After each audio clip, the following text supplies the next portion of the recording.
All right, welcome back to a very special episode of Bears Film Room. My name is Dave, joined by Ficky.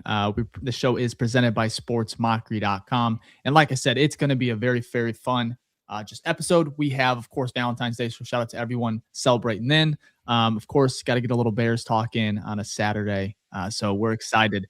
We're going to go ahead and talk.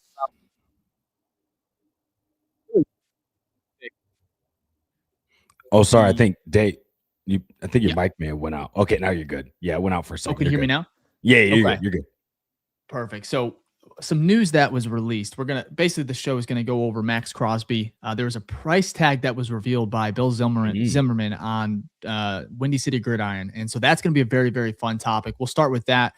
Then the Caleb Williams Celebrity 3-point contest, which happened last night. We'll talk about it just a little bit. It was kind of funny, kind of unique. And then Khalil Mack on the Bears' radar, possibly. Kind of want to talk about some of the proposals. He's going to be a free agent. And then we have a very, very interesting trade proposal against the Chiefs. So you talk about Joe Thuney last year. This one, I don't want to spoil it because I honestly did not. It was not on my mind, Fick, about a possibility. And then so this recent article that I read, I thought would be a very, very fun discussion, and we'll get to that. And then we're going to close the show with a couple things here. Bears Stadium news. I know not everyone loves it, but there's a little Indiana news. Of course, Illinois. They're talking about maybe keeping Chicago and Arlington. We'll discuss it. And then I have a coaching name to watch out for that I think could be the passing game coordinator. I'm not going to go ahead and say it's 100%, but I think it could be a really good hire. And it's something or a name worth watching. And then we're going to go ahead and close the show with your guys' questions. So go ahead, throw those in the chat, hit that like button. Vic, before we hop into Maxx Crosby, how are you feeling on this Saturday? Pretty good. Not much sports going on right now. I don't know about you, but I'm actually not really a fan of All-Star Weekend for any sport. I'd rather watch the real regular games that matter. I know it's fun entertainment. I'll watch some NBA All-Star stuff, but like even the Pro Bowl, I really didn't care much about. NBA, I care less about. So it's weird having this weekend where there's not really any competitive sports going on. There's no baseball, there's no basketball, there's no football. So it's kind of a weird feeling, to be honest. But overall, like I'm doing good. Good Valentine's weekend. So how about you? Having I would say the All-Star Weekend for the NBA is rough, man. It's nothing like I used to watch when I was a kid. Even like in high school, I remember, of course, my senior year, you had the Zach LaVine, Aaron Gordon. Aaron Gordon. That of course was awesome. Even the celebrity game meant something back in the day. Now it's just like a wash. Like I don't even care. I think a lot of people probably are in the same boat, Vic. Any plans for Valentine's Day? You guys going out anywhere? No, so we always do it early because we want to beat the rush. So we did like our dinner on Thursday night, and then we saw a movie last night, which is typical for us anyway. So we're kind of our Valentine's Day is kind of over. So we're good. We beat the crowd. But what about you? What movie? We saw Wuthering Heights, which is that classic novel with Margot Robbie and Jordan L. Porty. Is that his name? Jordan Porty, I think. The tall guy from Frankenstein. But it was pretty good. It's a love story, so right aligned with the Valentine's weekend. But you know me, I'm a sucker for a good recliner and some bucket of popcorn. So I'm already looking for a movie. Since there's no sports or nothing like crazy to sit down and just watch, I'm already trying to book another movie for Sunday. So it should be a fun weekend. But what about you? Brilliant. Anything big? Movie more than likely. Just a little date, nothing too crazy. So of course, yeah. And then of course we had to do a pod. You know, she was laughing pod of them. I said, come on, it just happened to fall on a Saturday. I love that. It's funny because we had a comment on here that said no better way. Where was it at? Oh, this is right here from G-Rad on YouTube. Said this is the proper way to spend Valentine's Day.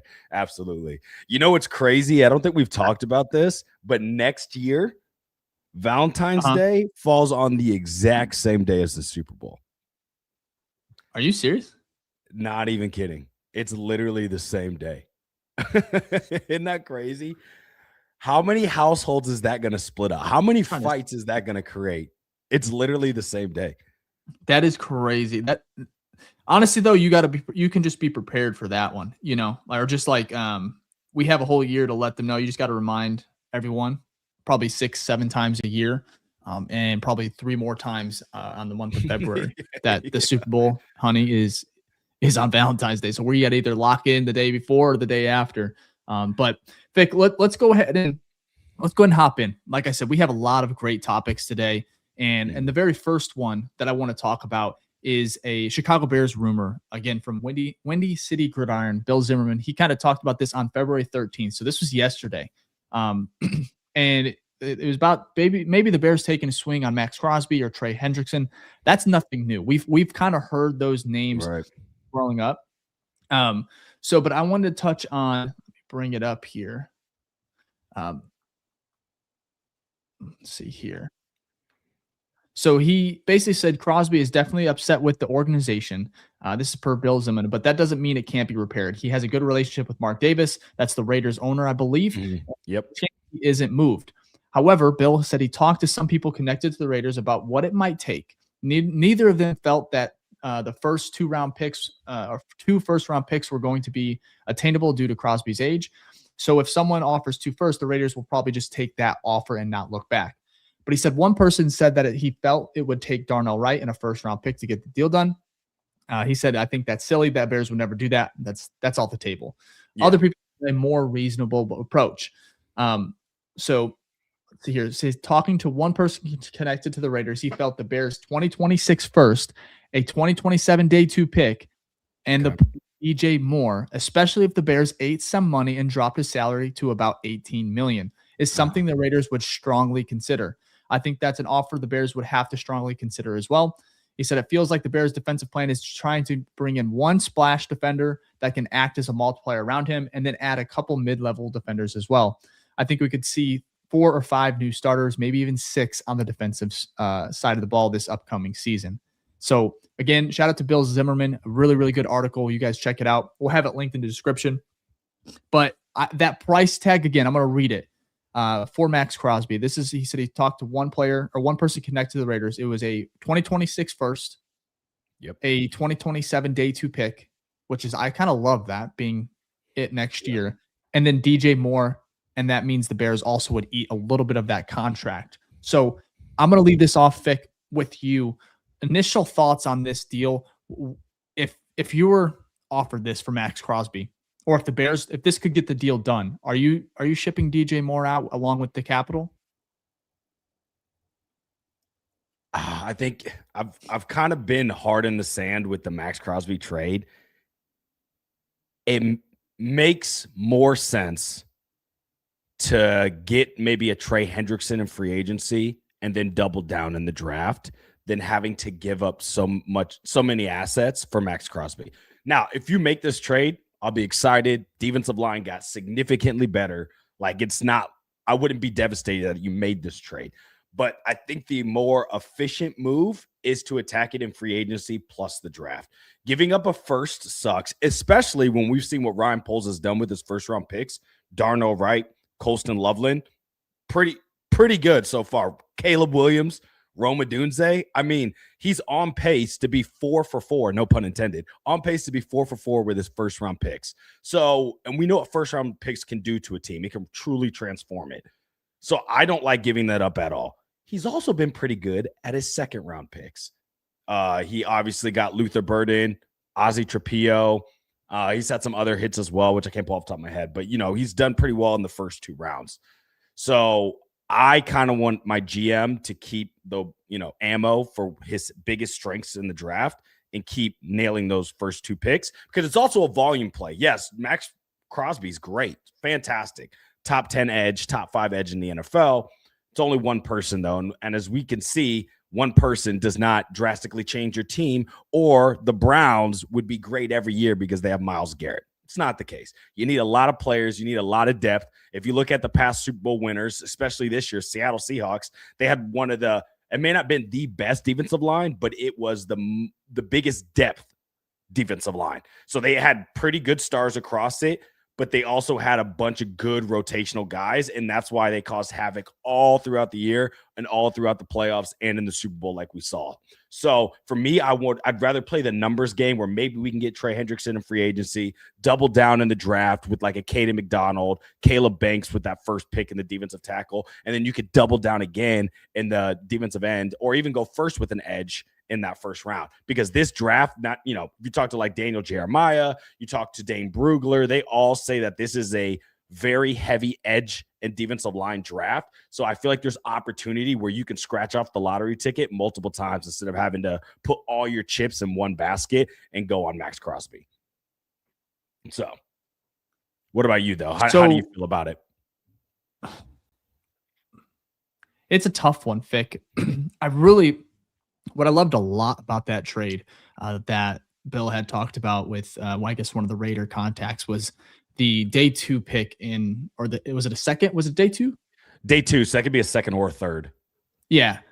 A day 2 pick in 2027. It really depends on what day 2 means. If it's probably a second, I wouldn't think it would be a third. I'm surprised it's not too crazy. First. I guess you're setting DJ, so that would his age. Yeah, his age. You're taking on the contract as well. I think there is injury concerns with him, but I love Crosby. But for me, I think the day 2 pick in 2027 is so enticing because you're not giving up. So essentially, you're going to get Crosby, and then you're going to still keep that second rounder for this year. So you could probably get in a class, an edge class that I know we're both still, catching up on draft prospects, but I think we both have looked at the edge. Of course, it's one of the main targets for the Bears, especially the D line. It's deeper. It's deeper than a lot of other positions here. So to get somebody in the second, I think that is just icing on the cake if you were to add Crosby's. But I just don't think that, if I had to be honest, I don't think that gets the deal done. I think Mark Davis and company, those guys are going to want 2 first, Vic, and I think they're going to hold the ground because they're about to get that guy from Indiana. What's his name again, Vic? Fernando, Heisman winner. Yeah, right? Yeah, that guy. You kind of know about him, right? Yeah, I've heard about him. So for me, it's like you bring him in. You don't want to give up a guy like a Maxx Crosby, especially with a rookie quarterback. A defense is going to be his best friend. I think the Raiders understand they could probably turn this thing around quick. And maybe that means flipping Maxx Crosby because they could do it that way as well. But for me, instant impact, I wouldn't part without getting as much as possible. And I think somebody's going to offer 2 first. And I don't think it's going to be the Bears. Yeah, you're going to get outbid for sure. But it's going to happen. If that deal was on the table, I think Ryan Poles, as much as he loves DJ Moore, I think he's gone. It's favorable. I would say, though, that's not what I would want to happen, but that's a pretty reasonable deal for Maxx Crosby. So, again, if that's what the deal is, whatever, I could be a little like, that's not the approach I would take, but I can understand it. So I would be okay with it. I would just rather, like, you get Trey Hendrickson on a 2-year deal, $50 million, $40 million, have him for a year or 2, and then go draft someone. I think from the risk assessment, that's probably your safest bet. And not only that, you're building. We need young players on this defensive line. Like, this defensive line's old. Like, people forget, but Montez Sweat's 29. He'll be going on 30. Dio is like 27. Booker's young, so you got that. But we've got and Grady Jarrett, 33. We've got, I think it's like $70 million invested into this defensive line, and they're old. So if you're going to counteract that, right, you're going to course correct, I'd rather bring in some young guys that may take a little bit longer for them to truly, truly be impactful. But like within 2 or 3 years, your defensive line's starting to look really good. But that's just my take. There's multiple ways to skin the cat. Yeah. There's multiple ways to approach this. It'll be interesting to see where Ryan Poles ends up kind of putting his priority. Exactly. And there's a comment here from Facebook. Brian Gutierrez on Facebook. He goes, just tuned in. What's the asking price? No worries. We're not quite finished with this segment here, but the connected price to the Raiders from Bill Zimmerman on Windy City Gridiron. He said that he talked to one person close. He said a Bears 2026 first, 2027 day 2 pick, and DJ Moore, especially if the Bears ate some of that money and dropped his salary to about $18 million. That would be something the Raiders would strongly consider. And so that was the deal. That's kind of what we're talking about here. And Fick, I didn't even think about this. A group of DJ Moore, Brock Bowers, Ashton Genty, Trey Tucker, pretty good skill group of players to put around, rookie quarterback. Yeah, that'd be good. It's definitely enticing for both sides. Yeah. And I think DJ, I think we both can agree. I think he still has a lot left in the tank. It's just, for sure. The Bears were so talented, man. And so they had 4 weapons with 700 yards. So you know what I mean? It's just a crowded room, which is a great problem to have as a fan. Rookie tight end led the team in receiving.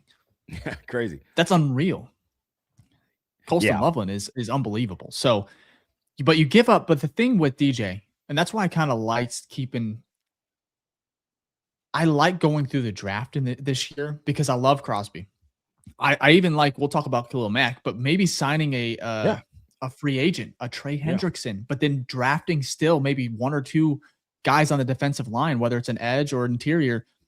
And then you keep the offensive skill guys and you keep this continuity going through year 2 with Ben Johnson and Caleb Williams, because I think there's so many weapons. And you talked about the injuries, right? Rome went down a little bit. DJ, tough as nails. He barely missed anything. And then you have Colston Loveland. I think he missed a game. Cole Kmet, he missed a game for the first time. You just have guys go down, and to have a next man up, and you have the talent pool, and you can just pull Rome's down, but you still got to deal with DJ Moore, Luther Burden, Colston Loveland. It's just, there's a lot of it's enticing to keep this thing going and to just maybe go through the draft and maybe go through free agency instead of maybe parting ways with picks to land a premier talent in Maxx Crosby. I think I'm leaning towards, not pulling the trigger on that as this offseason progresses. I agree with you completely. I'm a GM that focuses, if I was a GM, I focus heavy on draft, because if you look at this, a great comment here by D Levine, I think on YouTube here, and I did a TikTok on this last week, but kind of obvious that, you draft good players, you end up having good teams. But if you look at Seattle's 2 Super Bowl winning runs, right? So if you go all the way back to the Legion of Doom, right? Legion of Boom back in 2013 when they won the Super Bowl. Somebody's excited about the Avengers. Yeah, I know. Always on my mind. You go back to 2010, they had 3 years in a row where they basically got Richard Sherman, Bobby Wagner.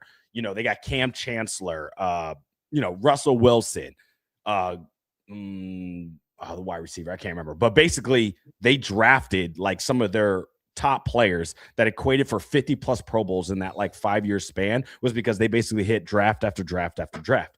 Well, if you go look at what they did this year, right, and how the team is good this year, this comment makes a lot of sense. Looking at their last 3 drafts, in that draft, they got Gray Zabel, who's a rookie this year, who was balling. Kenneth Walker, Super Bowl MVP. Jackson Smith and Jigba. They got Byron Smith. They got Derek Hall. They got tons of weapons on their team from drafting.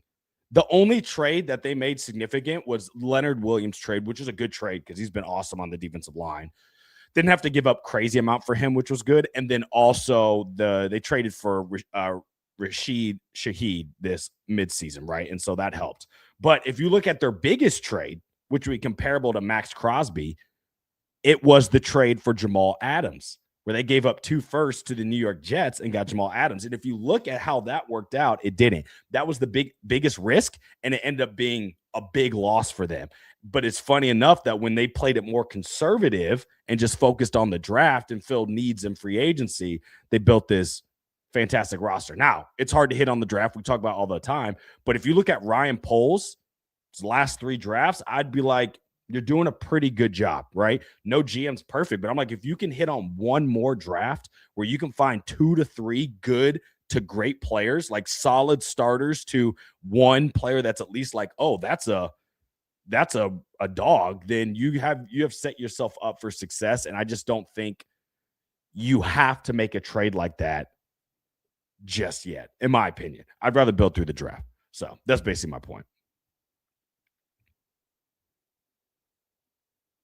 Sorry. I honestly didn't even see. Can you see my screen here? Yeah. Mm-hmm. Okay. I wanted to pull up. I tweeted this a couple days ago. This was actually before this article came out. And I just asked, do you want the Bears to trade for Maxx Crosby? And I got about almost 4,000 votes. And I just wanted to kind of show how close it was. Bears fans, I would say this is majority Bears fans voting on this. Obviously, that follow me and interact with me. They're obviously very invested in the Chicago Bears. And so to see how close it's a dynamic topic. Like, I think a lot of people they think the way that we're kind of leaning towards Vic going through the draft. And then you have other fans that are like, nope, it's a no-brainer. Go get Maxx Crosby. But it's such a close, 51.8% voted yes, 48.2% voted no. And I didn't put in the price tag because I just wanted to know, do you want Maxx Crosby or not? Like, and then of course your price tag in mind, whatever that is you can kind of, I guess make sense of it, right? Some people are cool with giving up 2 firsts. Some people are like, want the deal that we just talked about. And then there's other people that don't want to give up any capital, right? So, but for me, I just thought it was very interesting to see how close this really was as far as the fan base kind of split here. If you would have asked this last year when Maxx Crosby was in trade discussions, I bet you that would have been like 80-20 yes. It's funny how it's come more to the middle ground because this team is in a better position than where it was last year. So I think this is a fair assessment of where people's confidence is in the GM of this football team. If they didn't feel like Ryan Poles could find some guys in the draft, this would be much higher. But because they saw Ryan Poles have we thought his best draft was probably going to be last year, where they had not last year, the year before, where it was Caleb Williams or Rome Odunze in the 2 top 10, right? He might get the best player from that with Caleb Williams, the most impactful. But if you talk about overall draft, last year, not just by our standards, our bias standards, right? Literally, people across the league, multiple sources, including PFF, is like, yeah, they ended up having the best draft. Kyle Monangai, Luther Burden, Colston Loveland, Ozzie Trapillo. I mean, you're walking away with 4 really impactful dudes. If he can walk away with 4 again in the following season, like, that's fantastic. And I would say, go ahead. Oh, go ahead. No, you go. I was going to just do this comment on here because I kind of want to address it, but H. Roberts on YouTube, thank you for the comment, but said Poles has missed on picks. Oh, yeah, every GM does. How I expect a success for me coming out of a draft is having 3 guys that are solid contributors. If you have 7 picks on average, right, and sometimes you have less than that, and sometimes you have more, but let's just say it's just 1 pick per round. If you can walk away with 3 guys that can contribute, right, and when contribute means either they're, based off their value of where they're drafting, they are living up to those expectations, then I count that as contributing. That means they get enough play time, enough snap counts, and you actually see them make impact plays. If you can walk away with 3, which is under half, batting under 500, I think you killed that draft. And so I'm not expecting him to nail every pick. That will never happen. No GM does that. But you're hoping that you can walk away like you did last year, where you had 4 out of 7 picks. Or I guess we had 3 second rounders, so he probably had more than 7 picks. But you get my point, right? Yeah.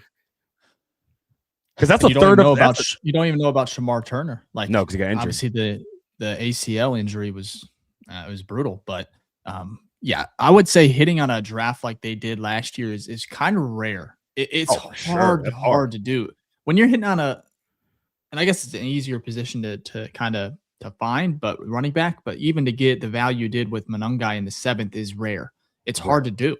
And so, of course, and then you get Colston Loveland. That's where I think the Brian Poles deserves more credit, because there was a lot of people that were shocked, even us included, because Tyler Warren was the consensus really pick that overall, that a lot of people had him slotted to Chicago. And so to be able to bring him in and to make the decision, and they also didn't go, I know Will Campbell was a possibility, and I know he went 4th. So the Bears obviously had no chance at him unless they traded up or he fell, which didn't happen. But all in all, the Bears Ryan Poles, he deserves credit, because that's going to go down. I think that could be the catalyst too. If the Bears win a Super Bowl, it'd be like, we're going to look back at that draft class and it'd be like, that's money. That was the one that put them ahead of, like, way ahead of schedule. And this is the one, I think, in 2026. So here in a couple months in April, when the draft rolls around, if they can hit on 4 more players, Vic, it could be very dangerous. People forget that's a third of your starting roster, right? Because you have 11 guys on the field. You walk away with 3 solid contributors. That's a third of one side of the ball that you can fix in the offseason. And we Luther's a starter. Loveland's a starter. Manungai, I know he's not a starter, but he kind of is. Caleb. Ozzie Trapillo, starter. 6. Caleb Rome. Yeah. And then Shamar Turner was starting at one point. Speaking of Shamar. Not because of talent, or I guess talent, but I think it was more of like a necessity. For sure. And speaking of necessity, here's a good comment here. It's from D. Levine again. Said the Dexter experiment has come to an end. He's been a huge disappointment. Yeah. I will say this. I don't agree with that, but it depends. Well, I kind of agree. It depends on what we are grading him. As a pass rushing defensive tackle, he's actually graded out pretty well. He had a good amount of sacks. He gets a lot of pressures. He's just not a great run stopping defensive tackle. And why I bring that up, even Dexter in general, Dexter Jarrett, because if we're talking about the trade for Maxx Crosby, I forgot to mention that why I don't even necessarily am as enticed to go for that trade is because I believe the biggest weakness of this defensive line is not our edges. It's the interior. We gave up nearly 5.7 yards per pop on run plays, which is awful. So our run defense was pretty bad. And a lot of that has to do with your 1 tech and your 3 tech, right? Grady Jarrett was injured a lot earlier on, so he didn't really come. We didn't start to see more flashes of him till later. Andrew Billings had a down year compared to the year before. I'm like, if we want to, we talk about the force multiplier, which we were hoping to see with Montez. You want a force multiplier, get someone who can stop the run, eat up those gaps in the first, downs 1 and 2, and then your edges can feast when it's 3rd and medium, 3rd and long, because you're able to stop the run. So if you're going to make a trade, like I'd rather you get someone or free agency. I'd rather you spend big bucks on the guy who's going to help amplify the rest of the defense, because an edge gets sacks, which are great and they are impactful, but it's very much in the same way a cornerback. It's 1v1 tackle versus edge. What a nose tackle does and a good defensive tackle does is they take on the responsibility of gap control, which opens up the lanes and opportunities for everyone else behind them, right? The linebackers need those guys to do their jobs so then they can play better. So I feel like you'll actually get more impact if you can go get better interior players. And I did an article on this on Sports Mockery last week or this past week. And I was talking about, if you look at the past 4 champions, Super Bowl champions, every single one of them had a dominant, if not 1, 2 defensive tackles. So let's look at this year. You had Byron Murphy, who they just recently drafted. Fantastic. I actually wanted him in that draft. What was that, 2 years ago? So he's a beast. And then before that, if you look at Kansas City Chiefs, they had Chris Jones, obviously dominant defensive tackle. You look at the Rams when they won, they had, I don't know if you ever heard of them, but Aaron Donald. Now, I'm not expecting you're supposed to have that, but you look at these teams, they have at least a really good 3 tech or a 1 tech, because the amplification of what that does to a defense has more of an impact overall. It's almost like the quarterback of the offense, right? You have a good quarterback, all different aspects of the team get better. You have a good 3 tech, a 1 tech. I honestly believe, at least within the front 7, all aspects of that get better. So I'm hoping they understand that and they actually double down on the interior. Now, if they go defensive, if they go edge, I will not complain. But if we can really solidify that middle, I actually think we'll see more production from our outside people. I agree. It's just not as like flashy. It's not. Right? Yeah, it's not a splash. It's like, when you get Maxx Crosby, it's like it's a shot of adrenaline. It's adrenaline. Yeah. It's like a smelling salt. You're ready to go. So here's another one too. Milton Williams. Sorry, because that was the Patriots. Well, the Eagles last year, he almost won MVP. He had like 4 sacks in that game, and he did so well in that. The Patriots gave him a bag in free agency. And he balled out last one. But I think that's where the Bears might just invest in this draft pick. Like, I think they could go interior, maybe bring in a Trey Hendrickson, I don't know about Maxx Crosby, but like, I think it's going to be defense. It's going to be defense this year when it comes to the draft. No question. And I think it's going to be there's going to be like a injection of talent that is just needed. And so we'll see. And I'm very curious about Kevin Byard and Jaquan Brisker, some of those guys. Like, obviously they have some decisions to make, not quite yet, but that time is coming. That timeline it's closer than many think, right? I know February is kind of a slow month for football, but man, March, Combine's mid-February right now. Yeah. That's what I'm saying. So a couple more weeks, I mean, we're hitting the ground running again. So and we have a lot of great draft coverage coming in. A lot of guests that will be able to kind of provide a little bit more expertise. I know Fick and I dive deep too, but there's a lot of these guys that are just so talented that cover this draft and all. And we're trying to get to that point. We will. But in the meantime, we're going to have some good conversations coming up. So again, Maxx Crosby, trade cost revealed. Shout out to Windy City Gridiron. They did a great job. We'll see what this kind of looks like as far as if it comes to, to fruition. It's always a very fun conversation. Does it fit the Bears timeline? Does it fit the Bears needs? Do they need to go that route? Right. I don't know. I think we're both in agreement.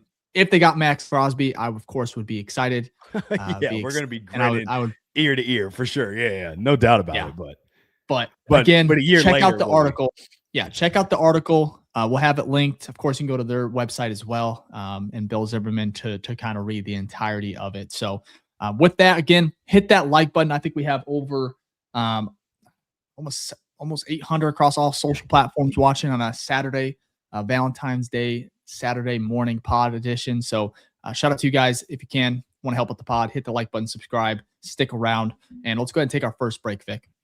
First off, thank you for watching the BFR Podcast, the #1 show for the fans by the fans. If this is your first time here, please like and subscribe, as it just helps our show grow and helps the algorithm get this show out to other awesome, amazing Bear fans like y'all as we're trying to grow this community. If this is your first time, also leave a hashtag New Face Gang in the chat. That's hashtag New Face Gang in the chat, and we'll give you a shout out before the end of the show. And if this is not your first time, this is your second time, you watched over 100 episodes or anything in between, then you are a true OG, and we want to show you some love as well. So please leave a hashtag OG in the chat, and we'll make sure to give you a shout out before the end of the show. Thank y'all for all the support for the #1 show for the fans by the fans, the BFR Podcast. Now let's get back to the show. Absolutely. Let me pull this up here. So next topic I want to kind of bring up here. It's not the biggest one, but it's fun and it's worth talking about. Last night, Caleb Williams, celebrity 3-point contest. He finished last with 4 points. Lots to talk about. I have 2 things, Vic. One, shout out to Caleb for just going out and doing it, right? He didn't have to. He's making a lot of money. He has all the sponsorships lined up in the world. I'll touch on that in a second. And he doesn't have to go out there and do this, right? And he's not the biggest hooper. He did have the Kobe, USC Kobe's, which is fire. I love those, that pickup. I think he's probably had them for a while, but he didn't have to do it. His form looked good overall. If you want to see the clip, I think Fick tweeted it out along with a couple others, but it was streamed in a weird format. It was Plaque Boy Max, I believe. Yeah. But it wasn't on ESPN. And that was my second point here, Fick. Poor streaming, and it wasn't on ESPN. And the advertisement, like they advertised it, or at least I heard about it, right? Like it was a big thing, the news, Caleb Williams in it, and it's not even on national TV, which is another mess up from the NBA. Like I don't know what they're doing as far as kind of what the coverage of All-Star Weekend is just odd. It was just weird. And I was watching a stream and it was all over the place. And I know streamers, I get it, right? It's a little bit chaotic. It's not like a ESPN broadcast style. No. But like I was wanting to watch Caleb Williams from the ESPN broadcast, being able to watch him, see how he hoops, and see what he can do. Now, 4 points was tough. But my final thing, Vic, bigger picture here. It was presented by State Farm. Caleb Williams was was he the only athlete, right? Other than ex-NBA players or NBA players. You had Jared McCain. Yeah, like he was like probably the biggest star. Biggest celebrity for sure. Yeah. Biggest celebrity. Is there a branding coming? Is there a sponsorship coming with him though? And I think Drewski's already been in State Farm. Yes. But like, are we going to get Caleb Williams commercials similar to like a Baker Mayfield style? I would love to see that because that's the only reason. Why would he do this, Vic? Unless he 100%. Just got a nice bag. But like if he's already working that partnership with him and his agents, maybe it's going to be a State Farm partnership for the NFL season, which I would kind of love. All in all, that was like the saving grace. I'm like, are we going to get more commercials from Caleb? That would be kind of fun. Funny enough, what kind of made State Farm blow up in the commercial athletic space was Aaron Rodgers. Remember the discount double check? That was huge. And that was like for 3 or 4 years. So it's kind of funny. Did it Patty Mahomes? So it was, sorry. Aaron Rodgers was Very first. good. Like that was like the first big athlete. That was the big And one. then- Yes. Yeah. Yeah. And then Patrick Mahomes came onto the scene, and now he's been the face of for the football world. That's And what I'm then saying. now- They're locking now these it might be guys Caleb. in strategically. So then you Yeah. pair a guy that is very Patrick Mahomes-esque, right? That's what people compared him to. Yeah, And now makes he's in sense. Chicago, a bigger market than Kansas City, just being honest. And now Patrick Mahomes is huge, right? He's a national Of star. course. That happens when you win multiple Super Bowls. Yeah, that helps. But it's like Caleb Williams. You saw what he did this year. You saw his popularity rise. Yeah. It's Oh, skyrocketed. for sure. For sure. But finished with 4 points though. Honestly, had good form. He did airball twice, I think, which I was just a little shocked by. Yeah. But I mean, it wasn't the great showing. Obviously, he may have been wearing Kobe lost the shoes, juice. but there wasn't an ounce of Kobe in those shoes. So it was. Look, it's a 3-point competition. Does it really? You know what I mean? Like these guys are so built in on the craft. These athletes. If it was like in high school, he probably could have hit more because you're multi-athlete. You're playing these sports, so the skill's still there. When's the last time Caleb was working on a 3-point or any athlete? When are they working on a skill set that is not their own sport? It's not happening. So I'm not surprised. These guys are just like us when it comes to the other sports because they're not putting the time in. Now they're athletic, so like some of them probably can still dunk and do stuff that some of the normals can't do. But when you're talking about like comparing a really strong skill set of a different sport, they don't have that juice anymore. And that's okay. And even like some of the ex-athletes like Richard Jefferson, he was missing shots and he played in the NBA for like 50 years, it feels like. So I think it's just like with anything, you stop practicing something, you're probably not going to be good at it anymore. And I guarantee Caleb Williams isn't like, let me go work on my corner 3-point shot. That's what he said. Decent. Hey, look, I don't from ball. the corner. He wasn't too bad. At least that's that the best last one. rack. Funny enough, I actually felt that he was going to come up clutch in that final rack. And I was like, oh, watch him hit all three because he hit one of them, I believe. I was like, oh, if you hit number 2, hit number 3, you literally jump all the way to the top. And wouldn't that just be the most Caleb Williams like performance? Yeah. I think you said it goes Iceman or something. Like on that it goes final Iceman in rack. the court. Yeah, so And that'd have been hilarious. And that rim was weird. Like, I guess I'm so did you guys see it was that very one it was very Bulls? like it was very loose. It looked weird. I'm not Yeah. trying to. It just looked a little funny. It didn't look like an NBA rim. I'm blaming the rim, of course. I play in a rec league. That's what I do as well. I'm like, these rims suck, dude. That's right. Anyways, and shooting is crazy, bro. Like, especially when you don't play like regular sure. like pickup. It's kind of tough. Yeah, But do you remember that meme that came a couple days ago from the Bulls player that we traded for? I can't remember his name, but he was flipping off the rim after a free throw. Yeah, Colin Sexton. Yeah. I saw a meme. It was like Caleb looking at the rim or something like that. That's funny. Cracked me up. That's But a good one. No, you guys that can is check good. out Fick. He has the full, I think, minute 30 on the 3-point contest. So if you missed it, which you probably did, to be You didn't honest miss here. much. Yeah, but if you want to go and watch it for yourself, which people are cracking me up, they're like, we got to delete this. Like, why are we posting this? But it's like, hey, we got to, man. Post the good stuff, post the bad stuff. And Caleb laughed. He retweeted. Let me see here. He had tweeted, or he retweeted the Drewski meme where he was like, or it was Spice Adams throwing it up. Spice and Adams, missing yeah, terribly. just breaking left and right. And so Caleb Williams is poking some fun at himself. Yeah. I mean, at the end of the day, So- does it really matter? Like, it's fun for entertainment for us, but if you're Caleb Williams, like, dude, this isn't even my sport. Or any of these guys, it's like it's not. It doesn't matter. It's not their main form of money. Now, if Jared McCain went up there and started breaking them, that'd be a problem because you're a current NBA player, and that affects. Was he there? I know he was supposed to be there, but I didn't. Yeah, he was sitting next to Playboy. I always say Playboy. Sorry, Maxx. He was sitting next to Maxx on the end. So it was like it was Maxx, it was Jared McCain. I don't know. And there was Richard Jefferson, then it was Caleb, and it was Drewski. You should. He's actually pretty good.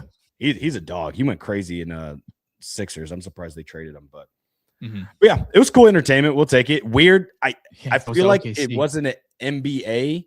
I know, which is crazy. They'd get whoever they want. It's the ESPN thing is interesting because now I'm thinking about it and I'm like, was it not the NBA Celebrity All-Star Game? Like 3-point, like was it not NBA affiliated? Or was it State Farm's Celebrity? Yeah, but it said NBA, right? I don't know. That's what I'm wondering, because if it's not State Farm NBA celebrities and do it's just something. like Yeah, their maybe it own, is.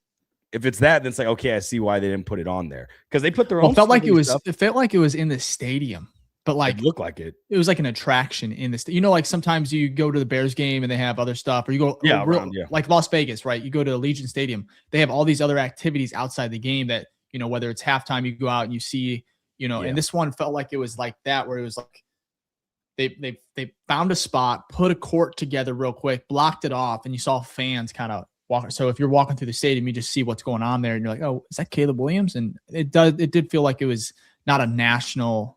Obviously, it wasn't national televised. Either way, NBA should have capitalized on that. Come on. But the way it was advertised, it was like advertised as like a big thing, and then I didn't see anything about it. And then of course there was like, and then I saw that it was supposed to be on ESPN. It never was.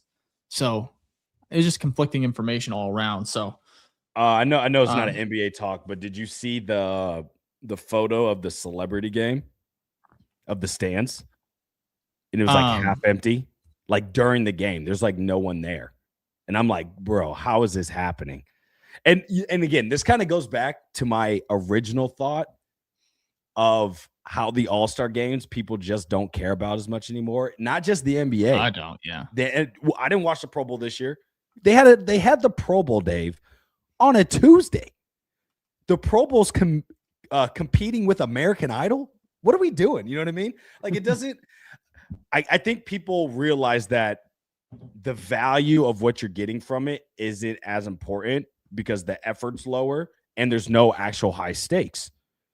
But on the other end, if I'm a player, why would I care or risk my, put myself in a position to where I could possibly injure myself and ruin, upcoming seasons? So I kind of get both sides of it, but it's obviously diluting the game and making it less entertaining. So yeah, something just changed over the last 5-8 years where it's brutally went down. And I just honestly, I don't even care to fix it. However, I do like the one-on-one that the WNBA girls did. That would be love that. That was fire. The guys do that. So, okay, let's go ahead and take one more break here, and then we're gonna rattle through. We have a few more topics we want to get to. Khalil Mack coming up next about him being a free agent, and he would cost considerably less if the Bears were to perhaps bring in and have a reunion, which I think he would be up to. So let's take a break here, and then we'll go ahead and talk about Khalil Mack. All right, we're going to get back to the episode real quick, but I had to take a moment to pause and tell you about something awesome that we have cooking up over here at the BFR Podcast, and that is our Patreon membership. You can join our Patreon, the BFR Den, where we have a bunch of great exclusive stuff that happens monthly, like monthly giveaways, private Zoom calls, mailbag episodes, and much, much more to come. I mean, we've got tons of features in there. We've got 2 tiers. We have our top tier, which is $10 a month, our Hall of Fame tier. What comes with that, which is very exclusive, is our private Zoom calls with our members. So every month, you're going to get a private Zoom call with me, Dave, and Jack, and we just get to talk about whatever, shoot the shit, football, life. It's a wonderful time. And then if you want to go to the lower level, we have our Rookie Grizzly tier, which is $3 a month. And what that includes is like the private Discords, the monthly giveaways, the free merch, all the events we have coming up, things like that, access to exclusive merch that's only for our Patreon members, and any other cool features. You'll get that at the $3 level tier. And then with the $10 level tier, you will get the private Zoom call as well. Now, you can join for free. We do post our monthly calendars in there, so you can kind of see what we have going on each month. And we post our episodes there as well. So if you want to join that ongoing community, which we keep building up, please do so at the BFR Den on Patreon. Also, as well, we give a shout out to all of our Patreon members every single episode that we do. So if you join, we'll make sure to show you some love on every episode as well. So again, you can join the BFR Den on Patreon at the BFR Den on Patreon. And we just love the support. You guys are great. Shout out to all our Patreon members, and let's get back to the show. Absolutely. Yep. Support's been unreal, even in the off season. So we appreciate it. But I want to talk about Khalil Mack. You've heard of him, Fick, I'm sure. Yes, but we have obviously Trey Hendrickson. He's predicted to cost somewhere between north of $20 million this year. That's what we're kind of seeing as far as estimates go. Mack is 3 years older, so he is 35. And Crazy. He's not going to command top dollar. Like at the end of the day, he's just not. But the current estimates that put the cost at between 14 to 18 million per year. It's still expensive, honestly, but it's considerably less than Trey Hendrickson. And the Bears would likely be only on the hook for about 1 year, depending how they made the deal. So I don't know what you guys, what your thoughts on him. This was just a very interesting article from Eric on sportsmockery.com. And Khalil Mack had 5.5 sacks last season, despite missing 5 games with injuries. So when healthy, can be dangerous. There is just a possibility where he's 35, man, where an injury for him, twisted ankle, he'd be out 3-4 weeks. It's just where he's at. But what I like about this one is if you bring in Khalil Mack, obviously high floor, if he can stay healthy, but then you're able to still really draft an edge with the first rounder. Second round, you can go like defensive tackle. You can build around where it's like you're going to have a guy that could mentor, right? A young edge rusher, an Austin Booker. It's going to help Montez Sweat. It's going to multiply him a little bit. So for me, it's like you have Montez Sweat, Khalil Mack, Austin Booker. You still have Shamar Turner, hopefully coming back. I'm not sure what his timeline is, but then you can draft 2 or 3 guys as well, right? And if you draft high, a first and second guy player, that's a really good room, really good defensive line that they can learn from these guys, right? And then also the pressure to produce right away is not going to be there. And the focal point won't be on that first round pick. It's going to be Montez Sweat. It's going to be Khalil Mack. Although he is older, they're going to still game plan at making sure he doesn't wreck a game, right? Or at least a quarter. And then, of course, you have Austin Booker, who I thought I'm pretty high on. Like, I know he's flashed last year at training camp or in the preseason. This year, I think he took that next step, Vic, and I think he probably proved you a little wrong too, because you were a little worried. Like, I got to see it more. And I think Austin Booker, he took a step or two, in my opinion. And I want to see him build in year 3 because he still is, I think, 22, 23 years old. Yeah, I think he'll be 23 going into this year. So yeah. But what are your thoughts here on Mack? And do you like this more than, say, Crosby going that route and giving up premium capital? Well, it's definitely less of a risk. So I think that would, I got to say I like that much, much more, because if it doesn't work out, you can basically, you're taking on money for a 1-year deal. And then it's like, okay, there's no dead cap you have to worry about. It's just a rental. If it works, it works. If it doesn't, okay, well, next year we won't have to deal with this. So I definitely like it better. Not as much as a Trey Hendrickson. I feel like you'll get more from him. It will cost more, but I think it'll be worth the value, and it'll still be a short deal, so you can get out of that pretty quickly. I wouldn't be mad, though, if this is the case. If they do this with knowing that their priority is to then double down on this defensive line in the draft, which I think they're going to do no matter what. I mean, I want to take best player available. So if, all your guys are off the board, you don't force it, of course, but you need to get something else in there. It cannot just be a one person. It can't just be Khalil Mack. It can't just be Maxx Crosby. It can't just be Trey Hendrickson. It needs to be 2 to 3 guys, whether it's depth or it's star players that you have in this offensive line that you can add to the rotation to make this line just better overall. They need more than one person to come here and fix this line. This defensive line ranked basically in about all categories. I want to say they were like 26th or lower. So they're a bottom 5 in like run defense, pass win rate, sack total, like across the board.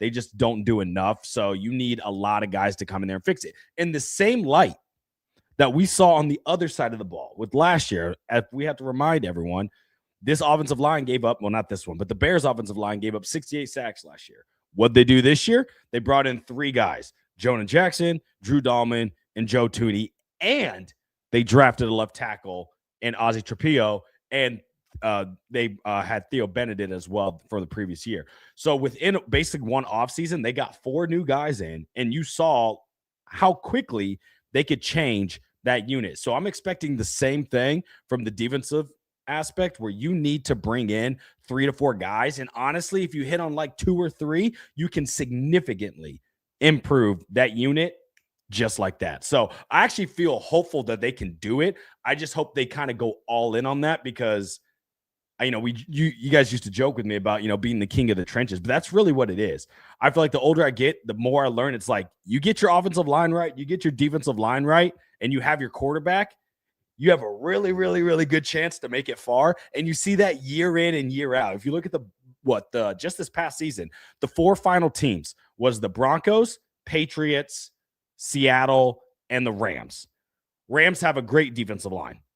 Seattle has a great offensive line and defensive line. The Broncos had the number 1 offensive line in the NFL, and they had a good defensive line. And then you have the Patriots, who had a pretty good defensive line and a decent offensive line, minus Will Campbell in the back half of the season. So, you have O-line, D-line, your trenches are top 15 each. You're almost guaranteed to make the playoffs and go far. The Bears have one side of that coin checked off. They now need to worry about the other side, and I think they can address that in this offseason. How they do it, who knows, but there's got to be multiple, lottery scratch-offs to give yourself the best opportunity to have this team have his best foot forward going into next year. And you're right. I know that you talked about the trenches. You always do, and everyone should. It's just not as flashy, right, as a receiver, or anything like that. No. But it's so important. And of course, right here, Lord Crimson on YouTube, football is one in the trenches. It's the truth. It's the hard truth. You saw how much better the quarterback in Caleb Williams, how much better he performed, how comfortable he looked because he had a wall protecting him. You had the protector of the year, Joe Thuney, that you traded a 4th-round pick. That's the type of stuff. That's the impact that a defensive line, offensive line has on a team. And so we're going to see that. We're going to see that come to fruition on the defensive side for the Bears. I promise you. They just have too many resources. They're going to have too much. They're going to make too many moves where that side of the ball is not going to look better. So there might be some regression on the Bears offensive line where they maybe give up a few more sacks next year, or maybe they don't. But at the end of the day, the defensive unit for the Bears is going to get better because it's going to be such a focal point. And that's the perks of hitting, like you said, on all those picks last year offensively. Loveland, Burden, Monangai, Ozzie Trapillo, you have the ability now to focus on the defensive side of the ball, whether it be through free agency and the draft. So I want to go ahead and kind of go through a couple more things here. I like Khalil Mack. By the way, I've realized I didn't actually answer your question about Khalil Mack, but performance-wise, it's safer. Performance-wise, you're probably going to get 2 to 3 great games out of him. Mm-hmm. That's shown historically. That's just what he does. And then the rest are going to be kind of just solid. So he would be an improvement, but if we do sign him, I think people need to have an expectation. This is a 35-year-old player. This isn't that can show Mack up in the playoff. Correct.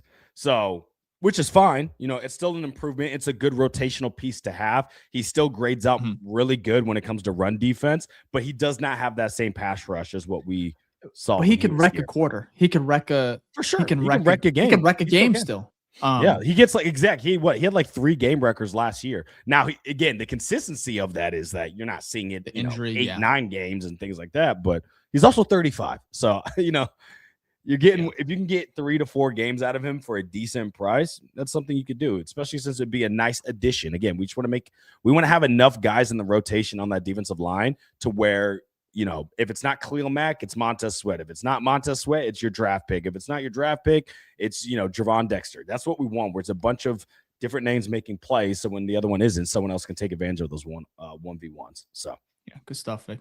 I agree. Real quick, Chiefs trade proposal. This one was interesting, one I had not seen. I was reading an article here, sportsmockery.com, and it wasn't for who you thought. Not Chris Jones, right? That's initially what I was thinking. Similar approach to the Joe Thuney trade. The Chiefs are in cap hell, about $52 million. They are. I think they're last in the NFL. As far as flexibility, they're going to have to make moves. They're going to have to make some tough decisions and part ways. That's where the Bears come in. Ryan Poles, he kind of fleeced Joe Thuney last year. They took advantage of it.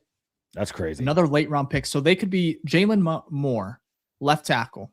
Obviously, he didn't start. He did come in. I think Josh Simmons, I think they're left tackle.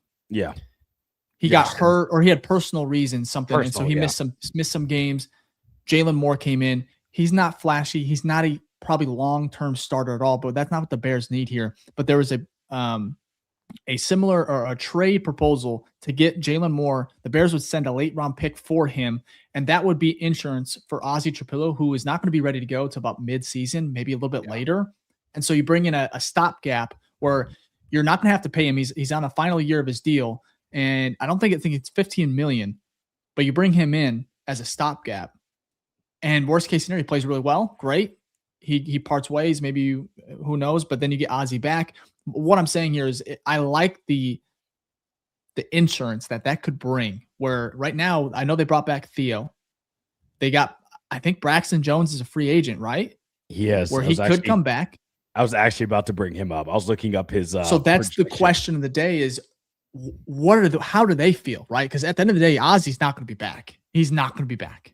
Not in time. And even if he does come back mid-season, Fick, it's not going to be like where he was at the end of last year, where he was playing pretty high level, and he was playing to that second round pick status, in my opinion. So I like this trade proposal with Kansas City. Of course, Ryan Poles has a lot of history with them.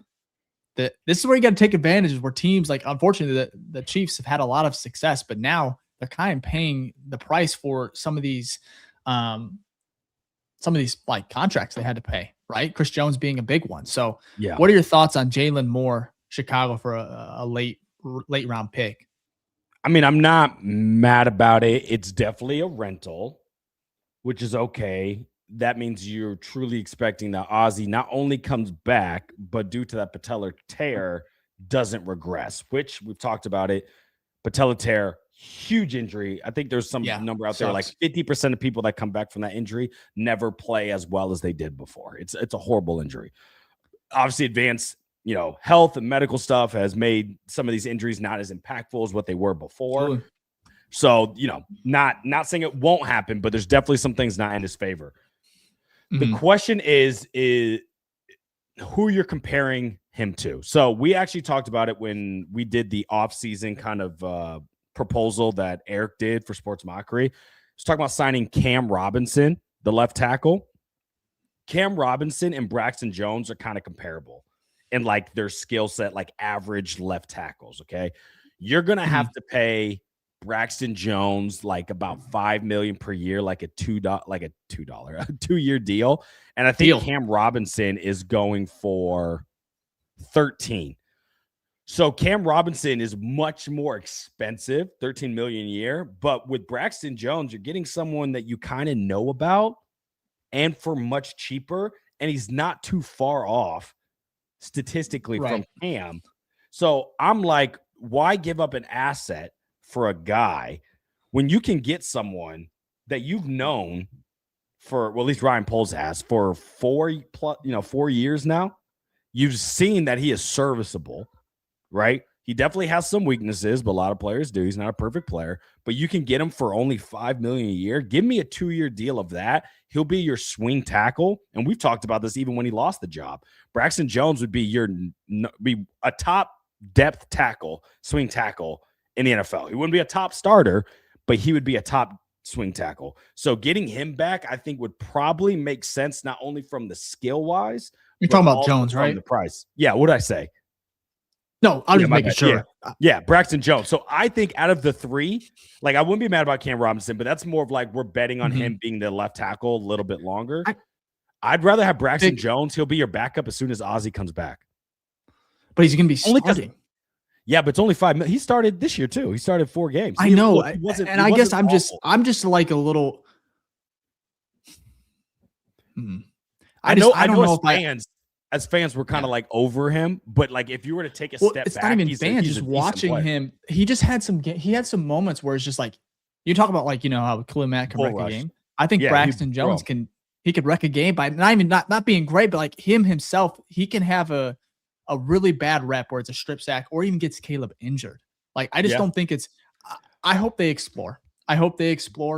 Other options maybe, and I think this is where you pay a little bit more, Fick, for that confidence, that safety for Caleb. Because if you don't have a left tackle, man, you're kind of, that offense is going to struggle. Well, here's the biggest problem, right? Is determining, are we, and by we I mean Ryan Poles, are we looking for someone who we're saying you are the left tackle for the next 2 years, right? Or are you trying to do like this proposal we're talking about, this hypothetical, where it's like we just need a stopgap? If it's stopgap, I'm okay with Braxton for a 2-year deal. You can get out a 2-year deal so easily and it doesn't cost as much. But if you're actually like, no, we need to make sure this is the future because we don't know Ozzy's like how he's going to come back, which is a fair assessment, then I'm in the same boat as you, Dave, where it's like, okay, if that's the case, we either need to use our first round pick on a top left tackle, or we need to go out there and shell some money. So I think that's what sucks about this is because Ozzy was starting to look like, okay, that's your future. And now you're in this limbo of like, how much do we go in? Or are we just trying to put some duct tape up for one of the most important positions on your line? Hot take here. Not hot take. I don't think Ozzy plays a lot of next year. I don't think so either. And when he does come back, I don't think he'll start. I just don't think there's an option here where he can come back and play at a high enough level where the Bears are going to be playing meaningful football, like hopefully playing for where they were last year, winning the division. I just don't think with that injury, it's realistic. And to have expectations that he's going to be able to, as soon as he is healthy and he gets the green light to play, to throw him in and still think he can play at a high level in that intense of like part of the season, if that makes sense. Like it's not week one where I know that is obviously football is physical and they're trying to win no matter what, but it's like there's a difference between, you saw it right against the Packers late in the season where it's a dogfight, man. It's hell. And to throw him in there would be just really, really tough ask. And so for me, I think even when he does start to come back, I think he's going to be eased in as a rotational guy. Not because his talent isn't there, because like it's just a big injury. And so for me, if I'm the Chicago Bears, I would think can I perhaps replace Ozzy? And then he's still on the rookie deal at a second round. So then you have him at a really good cost control, but then you find someone that's either better or just as good. You got 2 left tackles. It's not a bad thing for me. I just don't think you can take the risk with Caleb and this offense and go with a Braxton Jones again. Now, if they do, I think you're right, Vic. I think they could probably get by, but it's like, it's a little nerve wracking. It's like tires, right? I could probably make this trip, back home. Like, it's about 8-hour trip and I don't need any tires. I'll save some money. Well, you hit ice. Some ice gets on the road. Yeah. You're going to wish you had that new It can be very, very catastrophic quickly. Yeah. So bigger risk. I see both. Yes. And it all depends on where this money flows this offseason, right? Defense is going to go through the draft for the most part. But at the same time, you could find maybe another left tackle in the third and you bring in Braxton. And it's similar to this year where it's like, I think who started? Was it Braxton Jones to start the year? Braxton started, then it went to Ozzy, then it went to Theo because Ozzy got injured, and then Ozzy took back to Ozzy. Yeah. So they got through last year with going through all those different options, right, and starters. And so for me, maybe they could do that again. And another thing with Braxton too was that he was coming off his injury, so like the reports were still like maybe he wasn't fully healthy, right? Because we were trying to figure out who the left tackle was going to be. And again, this isn't me doing this; isn't some Braxton Jones propaganda. There are tons of better options out there. It's all about where do the Bears value their situation? Do they feel like they have faith that Ozzy's going to come back better than ever? If they don't, then I think they need to almost treat Ozzy as a backup, because you're not getting him this year and you have no idea how he's going to look the following year. Look like. That's what I'm saying. Yeah. And you have to start over it. Right. So again, we're not in the rooms. We don't have access to the medicals, all that type of stuff, what's going on. So there's missing context here that we'll just never have, but we'll find out here soon. I can see him going either way though. I could easily see them paying decent money for a left tackle, and I wouldn't be mad about it. If you're going to throw money in the free agency, please.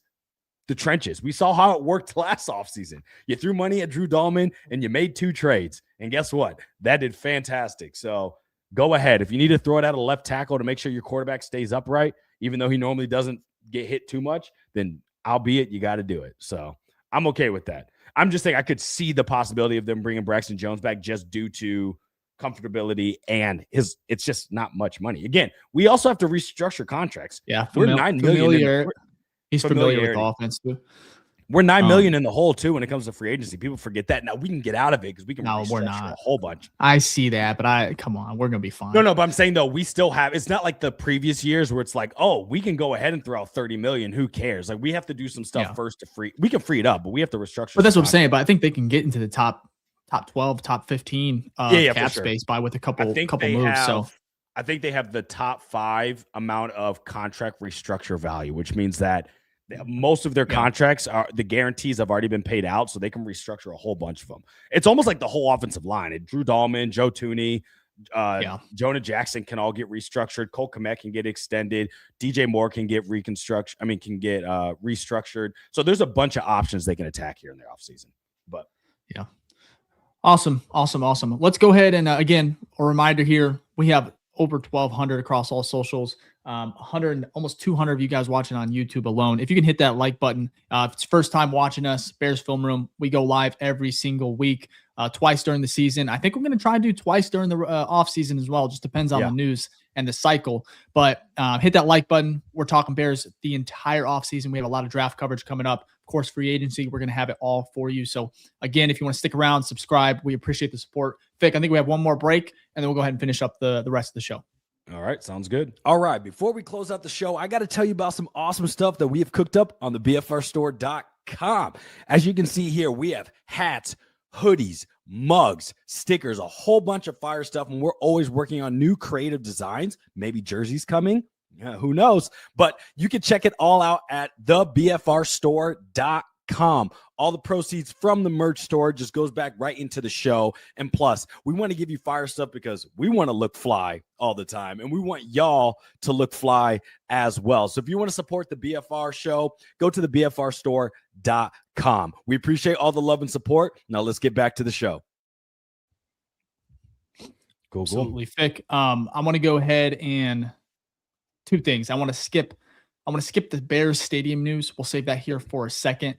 Coaching watch, a name that I think a lot of people should kind of keep an eye out for, one that is worth watching. The Bears, as you know, hired Press Taylor as their new OC. Yeah, perfect comment. Depending how you feel, I know there's 2 sides here. Some people liked it. Some people could have done better. I'm in the middle. I think at the end of the day, it's Ben Johnson's show. It's a really good opportunity for Press Taylor.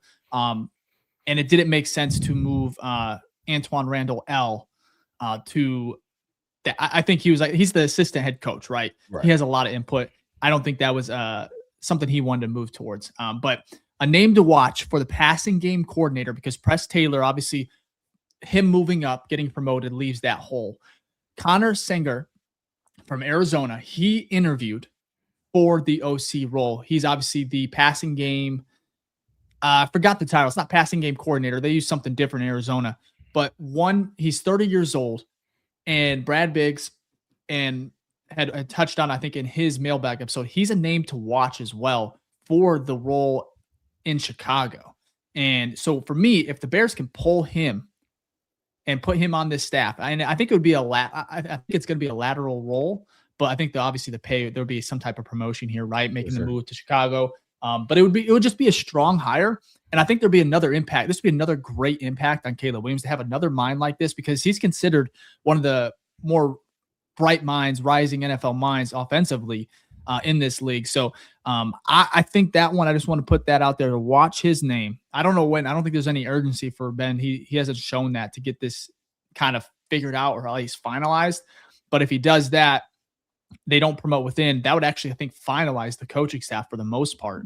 So that's a name to watch. I just wanted to kind of touch on him. We talked about it during, I think, 2 episodes ago about him possibly being the OC. And I love that idea. I thought Ben is going to make a lot of guys money, and I thought that could be a potential fit there. But he obviously went internal, and I kind of like the morale there for Press Taylor, right? He's 38, Press Taylor as well. So it's a lot of young guys on this roster or on this coaching staff. Of course, Dennis Allen, and then the new running back coach is a little bit older, but I like that one. Yeah, but I would love to see them snag him from Arizona. And what better way I think it'd be a really fun journey for him to learn under Ben Johnson, come to Chicago where there's all this hype, right? And opportunity, right? Not just hype, but opportunity for him to still, right? Learn under Ben Johnson. It's almost like if you're under McVay, you're under Shanahan, it's a big deal. And I think Ben Johnson kind of has that pull, and he's getting that reputation as well in year one already. So as you can tell, the coaching staff that was already been poached, you had a lot of people leave, right? The young, 29-year-old Declan Doyle. Yep. I think I said his name right finally, right? Yeah. But Connor Sanger, we talked about him. Vic, what do you think there? You think it's possible? It definitely possible, but this is kind of like my cop-out answer is that I just trust Ben Johnson. So if he believes that's the right guy for the job, based off the small sample size I have, one season, I'd be like, it seems like you did a pretty good job putting a coaching staff together so well that they got poached. And same thing with Dennis Allen. I would trust if Dennis Allen, if some of his guys got poached, which they almost did, I would trust that he would get the right guys for him there too. So overall, like there's a lot of good candidates out there. There's a lot of good candidates out there. So I kind of have to go. It always starts at the top. It always starts with the leaderships at the top. So your coaches, I just players, like everything goes up. To pull a talent like that from Arizona, I think that would be just a strong. Because there's good hires, there's great hires, and I think Connor would be a great one. And I think he'd probably be gone in a year, and I think that's just part of it. I think there's just going to be rotation. It's going to happen. Yeah, and maybe if I say gone in a year, maybe he could be promoted to say the Bears have they have a better year than last year offensively, which I think they were. What was the ranking? Were they top 10 in offense this year? Yeah, they were. Mm-hmm. Top 5 in rushing offense too. Yeah, they're top 10 in offense. It's kind of crazy. Just trying to find the. Now, they weren't as good as like the 2024 Lions offense, but that was also year 3 of Ben Johnson. Right. Plays, so, but yeah, they were pretty good.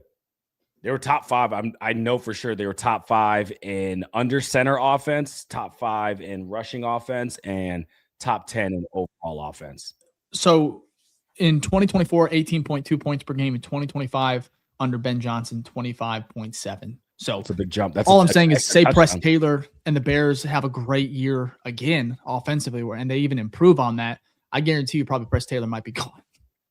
He'll be 39. He's going to be a hot commodity. He's at least going to get interviews. And then for Connor, that's another reason I think could be enticing, right? You pull him from Arizona, and then Press Taylor's gone a year or two.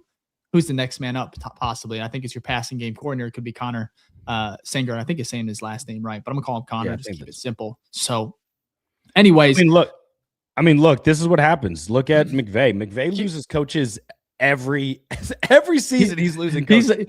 He's laughing to his response this year where he's just like, yeah, I'm used to it, man. And it always happens when I'm in on vacation. I get a call and I'm like, all right, here we go, honey. I gotta they're taking another one away from me. So that's true, man. It's like a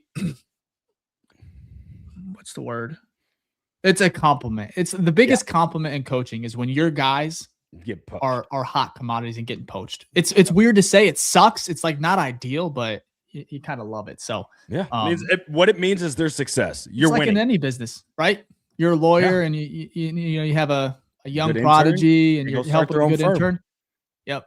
So yeah, it's just the nature of the business, which I'm not upset about. Like that's what happened to Ben Johnson. Ben Johnson at one point was like, yeah, let me go ahead and become a head coach. So I can't be mad about the upward projection. But what's important is that the two guys leading the charge, Ben Johnson can't get poached, and I doubt Dennis Allen gets poached. Just because we talked about he's already failed as a head coach. Not yet, yeah. Yeah, twice. You never know. It's possible. It's possible with this resurgence, though, Vic, where if they go defense heavy this year, and Dennis Allen has those pieces, bro, and then all of a sudden he puts a top 10 defense in Chicago. You're telling me the Bears don't want to run, and they're going to be like calling. There'll be talks, for Dennis Allen. So sure. How about this? Thankfully, not that I would ever am happy about someone's failures, but thankfully he had 2 head coaching gigs already that did not go well. So at least there's like a resume to be like, maybe not. Mm-hmm. We'll see. Yeah, who knows? NFL's crazy. We'll save that comp picks question for later. Bears Stadium news. Not much to touch on here, but there was reports that the Bears reached out to Indiana first. That makes sense, I think, from a strategic perspective. Arlington Heights gaining momentum again. Looks like the Bears are going to stay in Illinois. There's another report that there's going to be some give, right? I think from the Illinois side. Where should the Bears ultimately land? I think Chicago. Just stay in Illinois. I don't want to see it would Indiana. make the most That's sense. a little too weird. So any other final thoughts on that? I just know that I thought we should touch on it. It's been kind of a big politics point the last couple weeks. So at the end of the day, I think it's always going to be Arlington. It's just how you get there. I think that's why people are kind of annoyed, because they know at the end of the day, it's probably going to go to Arlington, but you have to apply pressure by doing certain things. And that's politics. Yeah. It's funny once Indiana's like, hey, we'll pay for it for free. You know what I mean? Like we'll eat most of the cost. It's funny how then Illinois is like, well, hey, we'll work with you on the public infrastructure. So it's just a game of cat and mouse, politics as normal. But I bet you, based off how the momentum is going, I bet you we'll find out here within the next 2 months that they will be building it in Arlington, and we will see a shovel in ground come fall. That's my guess. There was Vic, there was let me see here. There's a question here. This Al Harris says, what it looks like Al Harris is staying. He is. I'm almost positive. I don't think he's going to be gone, which is huge. I love that. And then if Dennis Allen leaves, do they promote Al Harris? That's a question. I think that's a good transition. I want to get to our I think we have about 7 or 8 questions so far for the show. So if you guys want to get those questions in, go ahead and send some in. We're going to finish up the show. I know we're going a little longer, but I feel like we haven't had a show in a little bit, and it's good just to talk to you guys. So if you can, hit that like button, subscribe, and we're going to go ahead and answer your questions here before we end the episode. And shout out to Rod Krog on Twitter. Yeah. If Dennis Allen leaves, we promote Al Harris. I think that's the most likely scenario. If it all depends on when that lines up. Next year, keeping Al Harris this year, I didn't know it was a possibility. I thought it was maybe, but now that he's staying, great. Next year is going to be tougher, especially if the Bears still have success. So if Dennis Allen leaves, absolutely. Just the timing has to line up where Dennis Allen gets poached, goes somewhere else, and then you have the ability to hey, Al, don't go anywhere. We got you. You're the DC. Because he's going to get a DC role. And I just don't know if that timeline is going to line up in Chicago for him. So the NFL is all about the timeline of opportunity, especially with head coaches. So you just never know how that is. Mm-hmm. But yeah, that's good stuff. Let's go through these questions real quick. And also, if you're an OG or new face gang, go ahead and leave it in the chat as well, because we're about to go through those as well. So we got official Chief Latero on YouTube said, how about Andrew Thomas for the Giants? Probably have to give up a second. You might have to give up a first. He's a top 5 offensive tackle in the NFL, at least top 10. So, yeah, that's probably – and plus, the Giants would never trade him. That would make no sense for them. They have a young quarterback. So, and this is one thing I've learned about the NFL more and more is that there's scarcity in the quarterback and there's scarcity in the offensive line. So, teams are not willing to just give up their star lineman and quarterback. So, I don't even think that's on the table, unfortunately. Yeah. We got Lord Crimson on YouTube said this for you, Dave. Dave, would you start Braxton over Ozzie if both were healthy? Ozzie. Yeah. Without a doubt. Yeah, no question. We got D. Levine on here with, are we getting comp picks? No. It's unfortunate. Yeah. This could be a tangent. This could be a whole nother pod. I think the Bears got screwed. I'll leave it at that. I don't care what anybody says. The screwed by the NFL, by the way, by the NFL, not the Falcons. That's undo the Falcons. Why can I not say that? Technicality. It's a tough technicality. Yeah. Good Lord. Yeah. We speak for a living, Vic, and sometimes I struggle. Hey, English is not the easiest one. So yeah, the NFL screwed the Bears. Atlanta, I know you're giving them a pass, but shame on them as well. I just don't like fair. They found a loophole, but it's not their picks that they're keeping. So even Matt Ryan was like, yeah, he's going to be running the show. But that's what I'm saying. It can't be the Falcons' fault when he's like, look, this is what the situation is. And the NFL just rubbing in our face at this point. It's like, all right, cool, good stuff.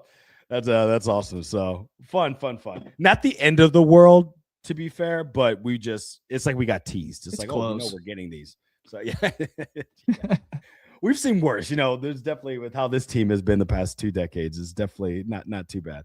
Okay, here we go. We got Lord Crimson on YouTube with interesting. What would you pay Braxton? So I think it was Spotrac had his contract at like 2 years, $5 million each. So like 2 years, $10 million. So that's not too much. So I'd probably go off of that. Talk about this, but I just want to show love again. Rod Krog.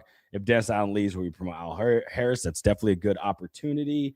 Let me see if there's some other questions in here. Okay, nope. Then let's go through the OGs real quick. We got Thomas Whitty, our Hall of Fame Patreon member. What's up? Hashtag OG, bear down. We got Dave Big Hat Gang with hashtag OG. Hi, Finky. Who's the other guy? Well, you missed on both of them, but we love that. Love the low games there. And then we got Jerome from Darien as well. Hashtag OG. Bears winning the North again after a great draft. Hope you're having a good weekend, man. Absolutely. I also want to say this episode's got me so hyped for the offseason because the NFL is a copycat league, and the Seattle Seahawks are not the first team to build this way.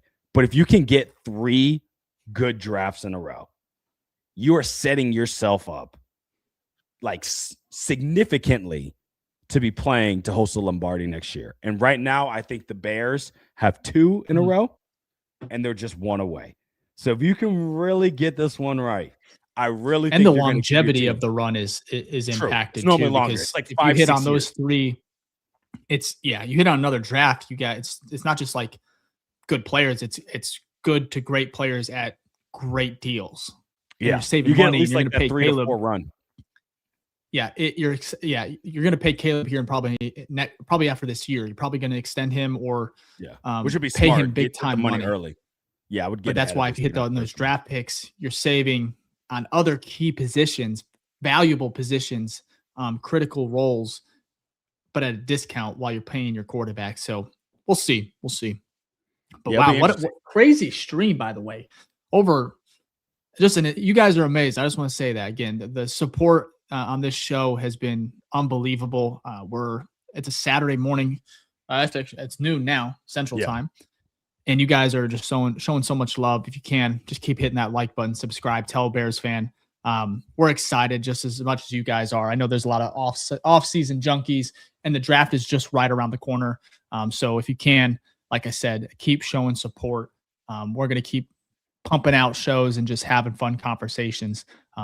So thank you again. That's all I want to say. Yeah, absolutely. Yeah, thank you guys have been fantastic. I know it's the off season. Sometimes, especially right now, it's kind of like a dull period. But I know once March is going to be, we're going to be pumping. So it's going to be good stuff. We do have some other questions here. Rod Krog said, when do we know who Ben is going to hire for the passing game coordinator? We don't.